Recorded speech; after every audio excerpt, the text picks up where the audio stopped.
mgbe gara aga sị na Nigerian mainstream media adịgo corrupted. Nigerian mainstream media adịgo sold out.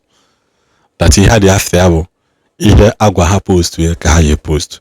Mana tupu ya aga n'iru, enwere APC convention eme anya ọka ebe akwụ okwu m na land. Ndị ADC mee convention. Sorry, ADC, not APC. Because ihe nchọ okwu dị related to APC. That's what you end up known, because ihe nchọ okwu ha dem n'ọnụ ozugbo. ADC mee convention. Then after the convention, something happened that people did not see. Enwere ihe mee ndị mmadụ afọ. Mana gee ntị ụmụ Tinubu gwa David Mark Akpabio. Also like Akpabio na ADC they confused. That ona had the confused that na Akpabio kpasuwe yiwe no ye post ya na ADC ka oje ya saa ha the more. Na tem nekwu o say that na no ye post Akpabio na ADC ka oje ya saa ha the more. Oboni ne program Peter Obi me na Arise Television. Before that he pointed out that na that disruption the name ADC. The team na PDP mbono PDP. APC planted people na PDP agasa PDP. Turu wike. Oba Labour Party. APC planted a papa na Julius Abure. Nime Labour Party. Agasa ya. Kita we is a papa and Julius Abure. Kita APC PDP enwekwa presidential representative. Labour Party will be presidential representative in this forthcoming election. Or this anoka or APC na ADC yache. Choleche. Kita the same thing ibido na ADC. The man that resigned na ADC before Ptanas not resign on his signature was forged. Even when video evidences was presented to him. He is still insisting. Man again to go no for Tinubu Alex Akpabio. Senate President, thank you. I will send you to the other side.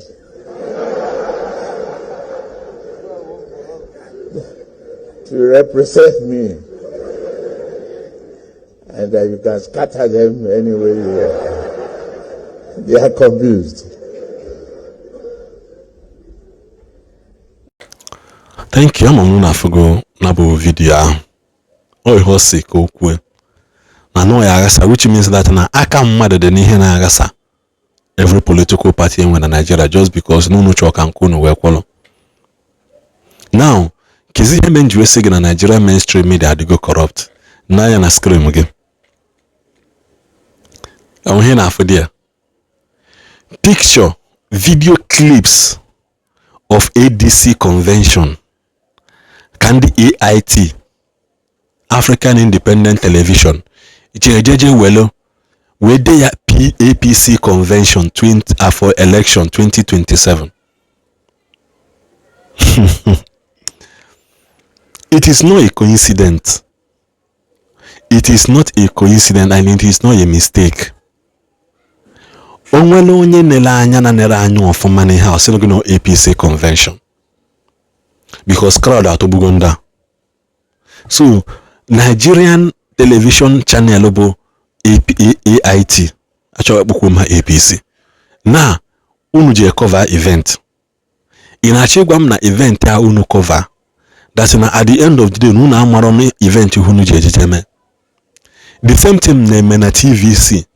When that onye ọcha na abịawa Nigeria na-ekwu okwu, ndị TVC chọrọ ibu ya ebubo. Ha chọrọ ibu ya ebubo na interview ha mere ya. That is why release that interview na afia ha. Ha chọrọ ibu da boy ya ebubo. Which na so many people na agwa asị na next time ị gazi na kwefo AIT ma APC o. Channels television gbalụ ha ọsọ. Ịbịa na Arise television, ọ bụ Ruben Abati ya ajụghị ajụjụ. Do not answer Ruben. Onye ya answer bụ Rufai Useni or that nke nwaanyị ahụ. Ma ichelo mgbe ifelue, the political analyst, one elderly man voice here deep amaro. That is the man he make a make interview. Or as much as possible, so use your social media to pass your information. And I said you again that interview na live television, not interview about your child editing weapon. They will edit edit some things equal out to post nke ya dị na mma. AIT a na-achọ ịgwa anyị kịta na ihe anụnwa ha mee now na ha ma ọma or na ha mee mistake na. It is just me pulling your mind back na mainstream media. Agwa mụ na things, many waters has gone under the bridge. Many waters have gone under the bridge.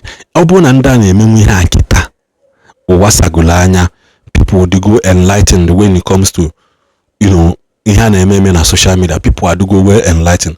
Ọ bụrụ na ha na-eme ihe a kịta, gwazie m ihe ha melụ mgbe ụwa nọ n'ụla. Gwazie m ihe mee mgbe ọ bụ na n'ọsọsọ NTA, AIT ndị nwanọ bụ ndị na-post news that can give you news update. Or you gwa m ihe mee mgbe ọ bụ na abụ n'ọsọsọ that news 7 AM news ọkwa 10 AM ka 12 then 4 or 9 PM bụ mgbe ị na-eji wee na concrete news eme na Nigeria. Gwazie m ihe ha mere Nigerians mgbe a. If they can do this now, kedu ihe ha mere before? Mpụta na-eti mkpu na-asị na mainstream media adịgo corrupt mbọsị aka mụ na mmadụ so wee je ya NTA. Ọ dị ka mpewa akwa. Everything niile dị ntị ya anwụgo onwe ya bụ na onwugo nwa ya ka dị chekwa akwa Lagos branch. Everything niile dị na-afụ kamera 1995. Enough no even technology of eji enye news.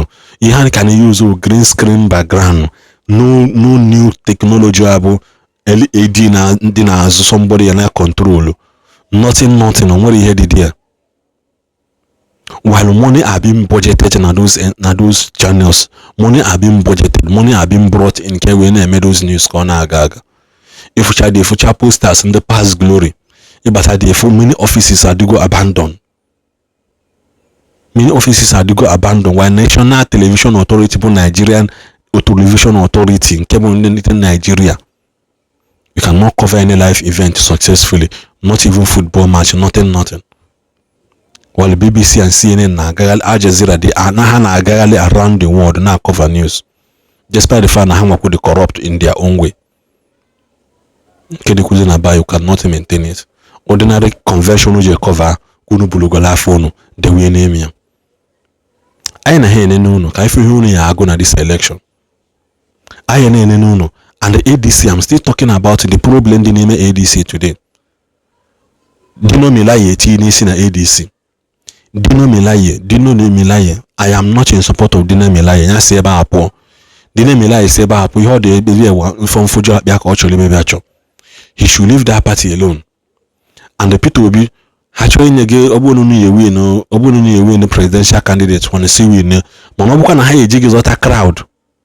We me hedia West Kahameka. You better leave and form your own party. You better leave and form Action Youth Party, Action Youth and Party, or Action Youth Movement. Form your own party. That is the only way you can fight this people.